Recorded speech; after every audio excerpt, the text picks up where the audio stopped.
aja. Harus nggak ada. Jadi yang di sini itu memang nggak ngambil pengenalan pola. Hmm, jadi nggak masalah ya seharusnya.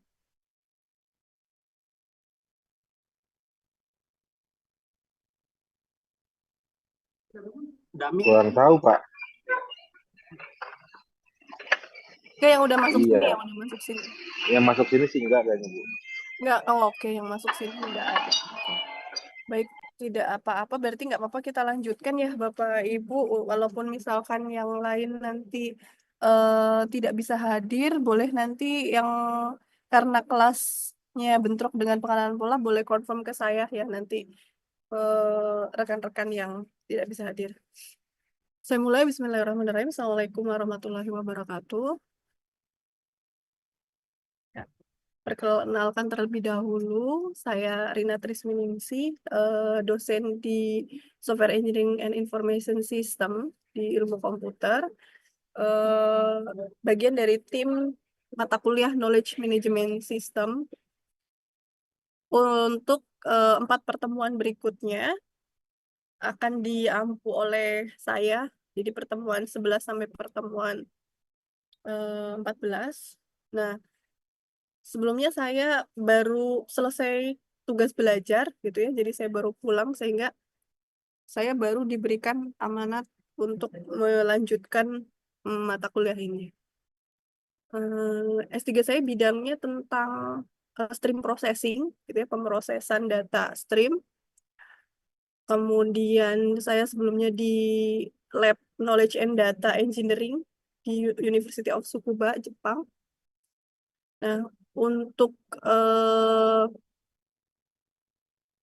saya juga konfirmasi terlebih dahulu di pertemuan sebelumnya dengan Pak Irman dan Pak Sony, apakah ada tugas yang diberikan yang itu adalah tugas akhir untuk dipresentasikan? Ada nggak ya?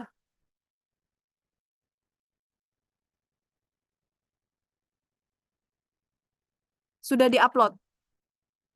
Nggak, itu di email ke Pak Irman sebagai tugas akhir. eh pengembangan pengembangan KMS gitu Pak, atau apa? Oh, berarti di akhir harusnya ada proyek akhir untuk pengembangan KMS ya Pak? Atau itu hanya UTS saja?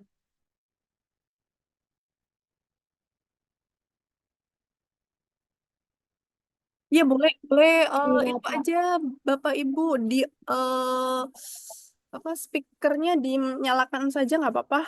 Kita diskusi, eh, nggak usah terlalu formal saya menyampaikan satu arah gitu ya. Jadi seolah-olah saya di sini ngomong sendiri atau ngomong dengan tembok gitu. Saya memang kurang suka sebenarnya untuk kuliah mode online seperti ini gitu ya, karena memang agak kurang dalam hal komunikasi dua arahnya. Jadi nggak apa-apa, langsung dijawab saja, disampaikan seperti itu. Jadi ada dengan Pak Irman.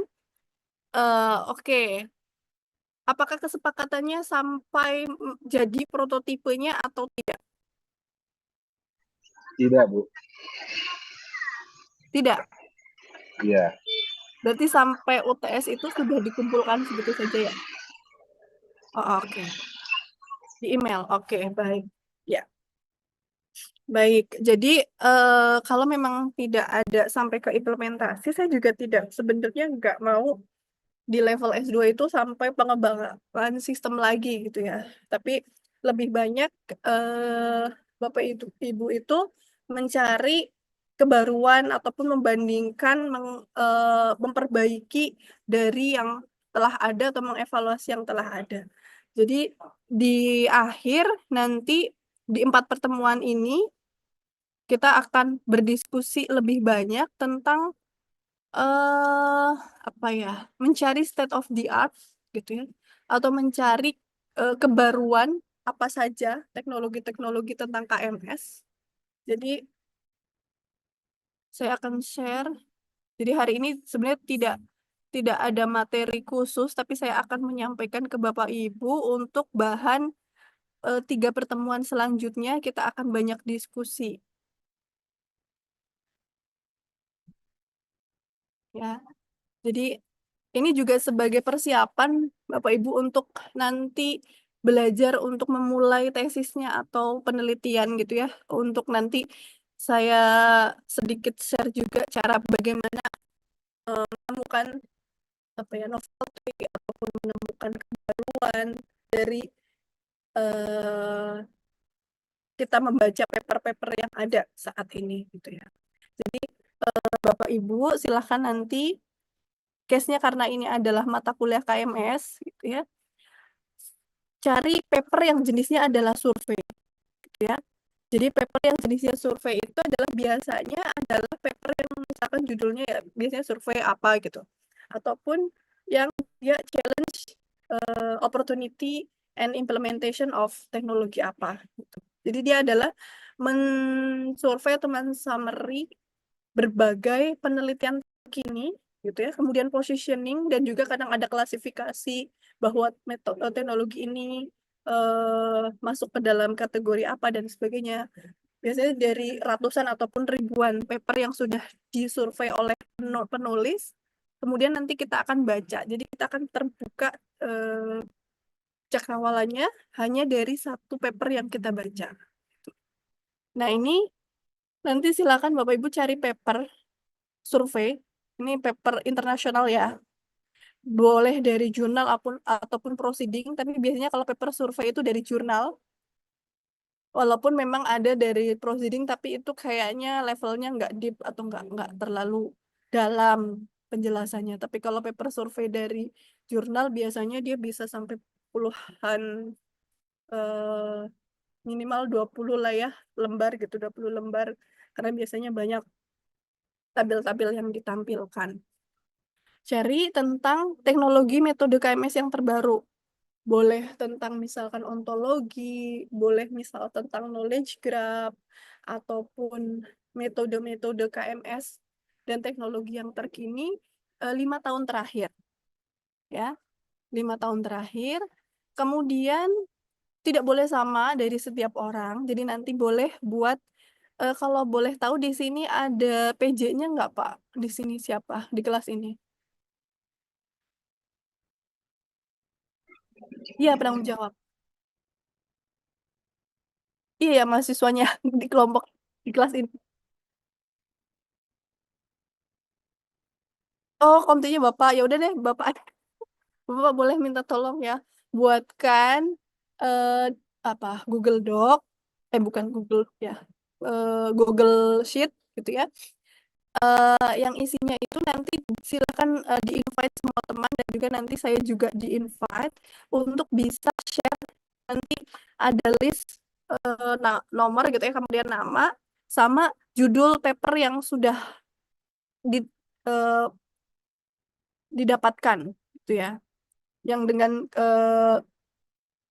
batasan tadi bahwa dia adalah paper survei, kemudian juga terkait dengan metode atau teknologi KMS 5 tahun terakhir gitu ya, paper internasional. Nah, itu nanti silahkan tuliskan judulnya atau penjelasan misalkan link dari DOI-nya juga boleh gitu. Jadi bisa diklik seperti apa biar nanti saya tahu bahwa ini oke atau enggak atau ini udah sesuai atau belum dengan batasannya. Kemudian setelah dapat ini silahkan buat summary-nya gitu ya dibaca detail dan summary-nya itu nanti boleh dibuat nggak usah di dalam tulisan yang panjang dengan narasi, tapi visualisasi aja dengan misalkan presentasi ataupun eh, apa satu flyer gitulah untuk menjelaskan dari paper survei itu. Nah, nanti hasilnya akan dipresentasikan dari pertemuan-pertemuan berikutnya. Jadi biar nanti kita akan dapat banyak hal bahwa state of the art KMS tuh kayak mana sih? Dari setiap orang kan bisa akan memberikan banyak insight gitu ya bahwa teknologi KMS itu sudah sampai sini loh, ada apa aja gitu ya. Dan itu jadi membuka dari apa ya, memberi insight-insight untuk penelitian Bapak Ibu selanjutnya. Itu pas lagi menuliskan proposal ataupun juga menuliskan studi literatur gitu. Di situ eh, akan mendapatkan tambahan-tambahan bahwa oh saya bisa tuh saya pakai untuk penelitian saya atau misalkan di level S2 itu kan harus ada misalkan tidak hanya menggunakan satu metode saja tetapi ada perbaikan yang lain gitu ya.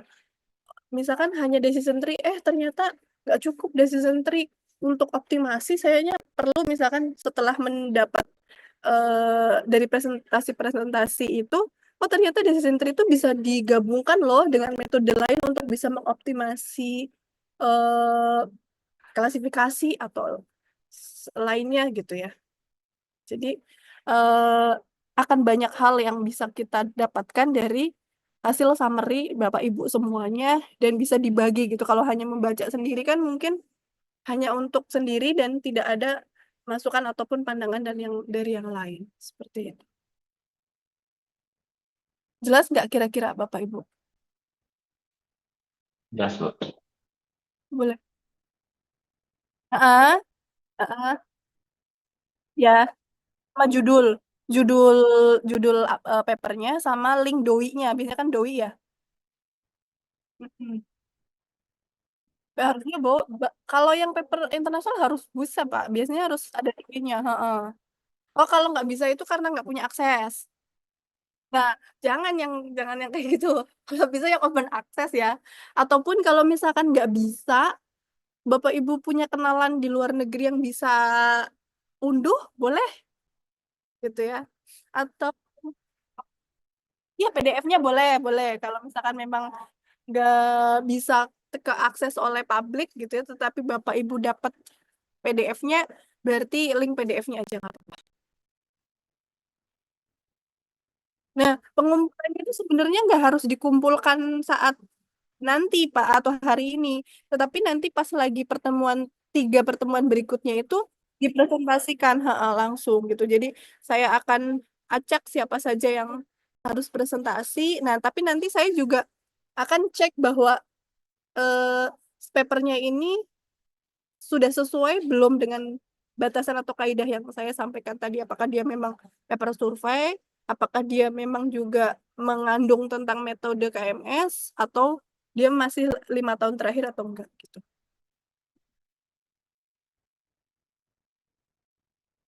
Ya, bisa bentuknya adalah SLR, pernah dengar ya? Systematic Literature Review. Itu juga bisa termasuk dalam paper survei gitu. Atau tapi biasanya kalau paper survei kayak bentuknya yang bukan paper survei. Kalau bukan SLR, kalau hanya review gitu ya, paper review itu terlalu detail banget hanya satu metode gitu. Tapi kalau yang paper survei itu biasanya lebih banyak gitu. Dia ngambil sampai ratusan paper dan dia akan klasifikasikan, kemudian juga misalkan hubungan keterkaitan dari masing-masing paper gitu. Mm-mm. Gitu sih. Ada lagi pertanyaan Bapak Ibu?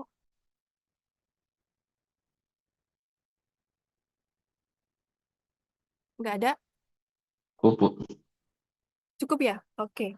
Baik, kalau tidak ada, mungkin itu ya Bapak Ibu silahkan hari ini berarti cari papernya dulu sampai ketemu gitu ya. Jadi papernya kalau bisa, pokoknya sampai hari ini sudah ada papernya. Jadi link yang dari Pak Heri nanti saya review langsung di eh, hari ini gitu. Jadi selama mata kuliah ini kalau bisa sambil cari-cari, sambil skimming gitu ya, baca-baca sedikit bahwa oh ini saya gitu. Jadi juga biar ketahuan bahwa Bapak Ibu nggak sama papernya. Iya, individu Bapak Ibu. Kalau ada yang kurang eh, jelas, mungkin nanti minta kontaknya saya di Mas Fadil gitu ya, bisa diskusi langsung gitu. Kalau misalkan ada grupnya KMS, boleh dimasukkan ke grup KMS itu. biar misalkan bisa diskusi langsung di sini. Gitu ya. Oke, kalau sudah cukup, saya cukupkan, saya tunggu nanti link dari Pak Heri juga daftar judul papernya dan linknya. Oke, terima kasih. Oh iya iya iya, oke oke, ya emailnya, iya. Oke Pak, baik. Kalau tidak ada pertanyaan lagi, saya cukupkan. Terima kasih. Assalamualaikum warahmatullahi wabarakatuh. Waalaikumsalam warahmatullahi Waalaikumsalam. wabarakatuh.